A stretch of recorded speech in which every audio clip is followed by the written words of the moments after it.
name is Josh, and welcome to the first episode of Talking About Who, my new show about Doctor Who. Generally, I'll post a video every week or so, about a day or two after Doctor Who is aired on British TV. Generally, these episodes will be me talking about that episode of Doctor Who, sharing any ideas I may have on what may happen next, and answering any questions that I might receive through emails or comments. As there is no current season of Doctor Who, and the Christmas episode is still about a week away, today I'm going to do a recap on the past 6 seasons, just so you can see how my mind works, and if you have no prior knowledge of Doctor Who, so you can catch up. Warning, there is going to be lots of spoilers. One last thing before I start, I've never watched any classic Doctor Who, only from the 2005 reboot onwards, and everything I'm about to say is going off memory, so if I'm a little inaccurate on some details, please forgive me. First things first, who is the Doctor? He's a Time Lord from the planet Gallifrey, the last of the Time Lords. His age is hard to calculate as he travels through time in his TARDIS, that's time and relative dimension in space, but it is approximately about 1103. The TARDIS is, as I mentioned, the Doctor's time-travelling machine, but it is bigger on the inside, a lot bigger. And it has what is known as a chameleon circuit. This chameleon circuit allows the TARDIS to disguise itself so it can fit into the area or wherever it may appear. An example, land in the Middle Ages, it may look like a carriage, but the Doctor landed in the 1950s and it transformed into a police public call box. It then broke, and now it constantly looks like this call box. The Doctor can fix it, but he likes the retro look. So, we have the last of the Time Lords travelling through time and space in his TARDIS, which looks like a police public call box. But this would be a lonely life without a companion. The Doctor always seems to need a companion. In Series 1, he quickly befriends a blonde by the name of Rose Tyler. Before Rose met the Doctor, she had a seemingly normal life. She worked in a shop, had a boyfriend, lived with her mum, nothing out of the ordinary. Then one day, she's attacked by shop mannequins at work and is saved by the Doctor.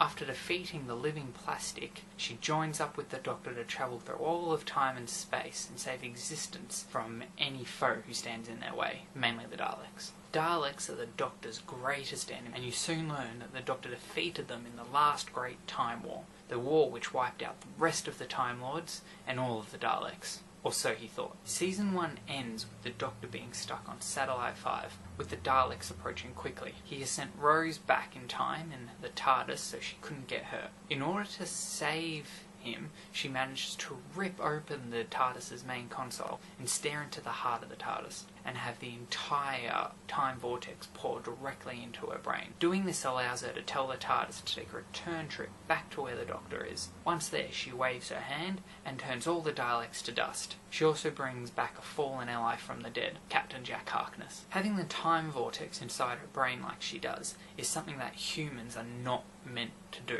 and it is killing her. The Doctor realises this and kisses her. He transfers it from her brain to his. This is where he starts to regenerate. Time Lords have this ability in order to cheat death. Generation causes a Time Lord to change how they look completely, while retaining the same memories. The Doctor Rose first met was the 9th Doctor, and he dies at the end of Season 1. He becomes the 10th Doctor, played by David Tennant. In Season 2, Rose takes this new Doctor quite quickly, and they continue on their travels, occasionally taking Rose's boyfriend, Mickey Smith, along for the ride. One of these times they get stuck in a parallel universe for 24 hours, but they are attacked and have to defeat another enemy of the Doctor, the Cybermen. When the time comes for them to leave, Mickey decides to stay and start a new life with his still-alive grandma. In the season final, the Cybermen break through from the parallel universe to ours by travelling through the void, the space between spaces, by following in Void Ship. Inside the sphere are 3 Daleks, and what they refer to as the Genesis Ark. It's a capsule that is similar in size and shape to a Dalek. Once the Ark is opened, a whole army of Daleks pour out of it. The Ark was a prison made by the Time Lords to hold Daleks. It was bigger on the inside, just like a TARDIS. The Doctor manages to send all of the Cybermen and Daleks to the Void and trap them there. When this happens, Rose gets stuck in the parallel universe and therefore can no longer travel with the Doctor. But he is able to say one last goodbye to her by using the energy obtained by burning up a sun. The TARDIS then receives an unexpected guest, a runaway bride. We learn her name to be Donna Noble. Donna is at the centre of an alien plot to conquer the entire world, a plot that she's currently unaware of. The Doctor does what he does best, saves the world from the alien threat. When he asks Donna to join him as his new companion, she politely declines. In the next episode, we see the Doctor save a hospital full of doctors, patients, and medical students from a platoon of Judoon, kind of like a mercenary space police and a plasmavore. The hospital is transported to the moon, where the Judoon enter to look for the evil plasmavore. The Doctor saves the hospital with a little help and gains a new companion, Martha Jones. The Doctor and Martha travel to all kinds of planets and times. They meet Shakespeare, witness an old scientist become young again, and something else entirely, face a new threat in the form of stone weeping angels. They even meet the first human Dalek, but it's what happens at the end of the universe that will tear them apart. In the year 100 trillion, the Doctor, Martha, and a tag-along Jack Harkness, who is immortal due to his revival from Rose, meet Dr. Yana. We discover that Yana is not who he thinks he is, but is actually another Time Lord, the Master. The Master travels back to 2007, places himself into human life as the new Prime Minister of Great Britain, Harold Saxon, with a plan to turn the Earth into a weapon. But after a couple of thrilling episodes, the Doctor naturally wins, but Martha decides to stay behind and leave the Doctor. Yet again, the Doctor is left by himself, and after an epic adventure on a space Titanic, the Doctor is reunited with Donna Noble, who has decided to join him and travel through the universe. They travel to Pompeii, where it is discovered that the Doctor actually causes Mount Vesuvius to erupt. They meet Agatha Christie and solve a murder mystery with her. They even go to a library which takes up an entire planet. In this library, the Doctor meets someone who knows him, but he's never met before. The downside of being a time traveller. Things don't always happen in the right order. This person's name is River Song, and in this episode, she dies. Kinda. But who is she? And how does she know who the Doctor is? The season ends with the Daleks stealing many planets, including Earth, in order to build a reality bomb. What this does is it loosens atoms' bonds with each other, causing everything in its path to be destroyed. The Daleks want to use the bomb to become the only living creatures in the universe. In this double episode, many of the Doctor's former companions come back. These include Rose, Mickey, Martha, Jack, and Sarah Jane Smith, a companion from classic Doctor who was in one episode in Season 2. The Doctor is shot by a Dalek and starts to regenerate, but avoids complete regeneration by using a spare hand of his that was cut off in the first episode of Season 2. When Donna touches this hand, it grows into a clone-like creature and another Doctor, but is also human. It also causes Donna to become part Time Lord, the Dr. Donna. So, Dr. Donna and the two Doctors defeat the Daleks, and everyone lives happily ever after, except Donna. She now has a Time Lord brain, and humans can't control a Time Lord brain. The Doctor locks away all her memories of anything she ever did with the Doctor in order to save her life. He then goes travelling by himself once more. So, that's the first 4 seasons, 2005 to 2008. In 2009, there was no 5th season, but a series of 5 specials: The Next Doctor, Planet of the Dead, Waters of Mars, and The End of Times Part 1 and 2. I'm not going to go into too much detail about these, except to say that in the End of Time episodes, the Master returns to try and knock the Earth out of the sky and replace it with Gallifrey.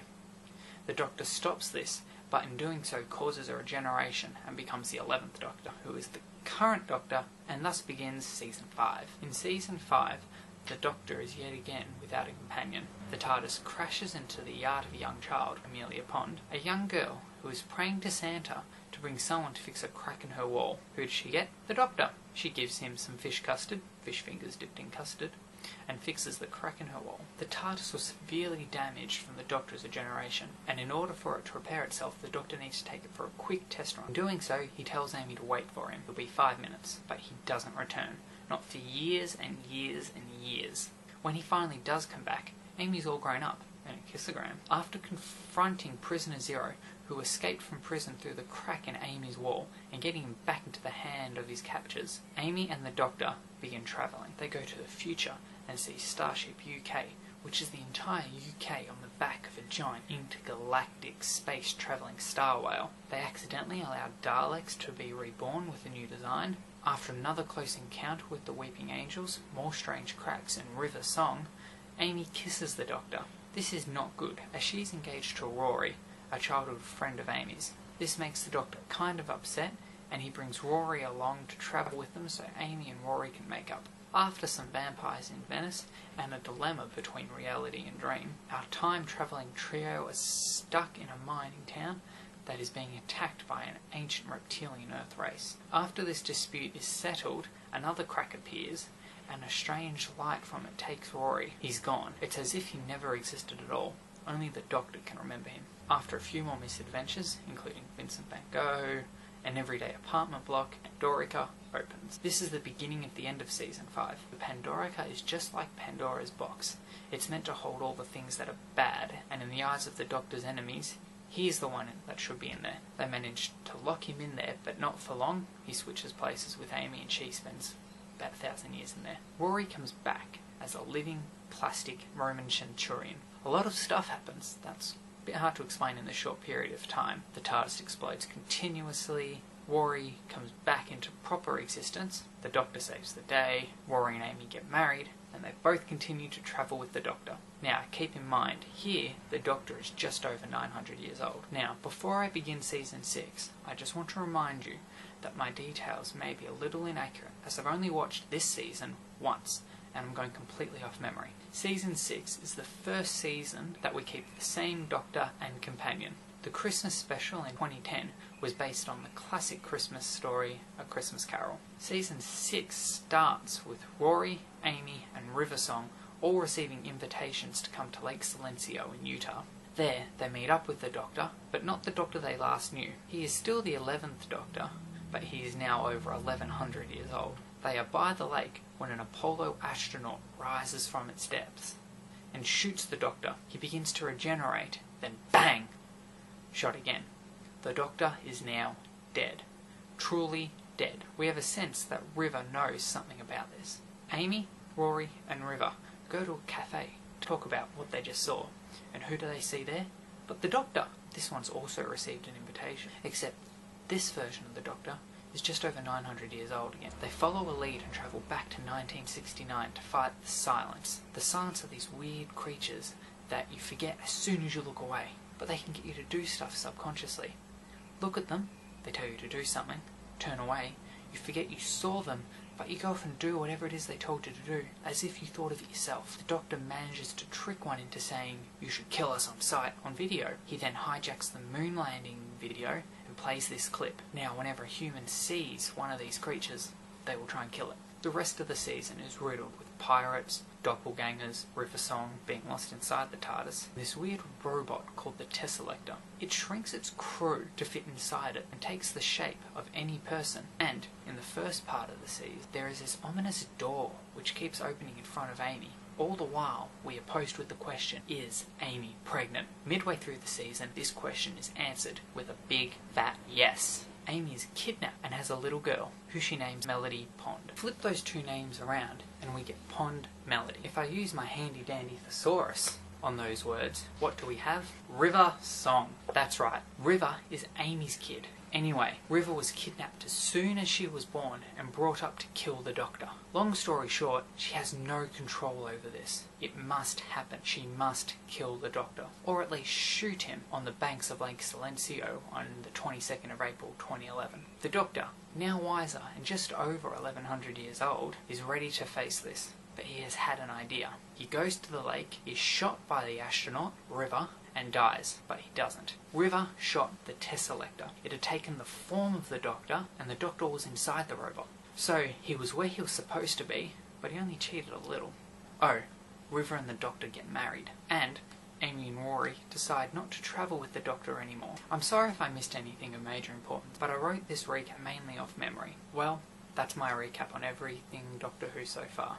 If I've missed anything, again, I apologise, and I hope to see you all next week when I do my review of the Christmas special, The Doctor, the Window and the Wardrobe. As for now, Josh out.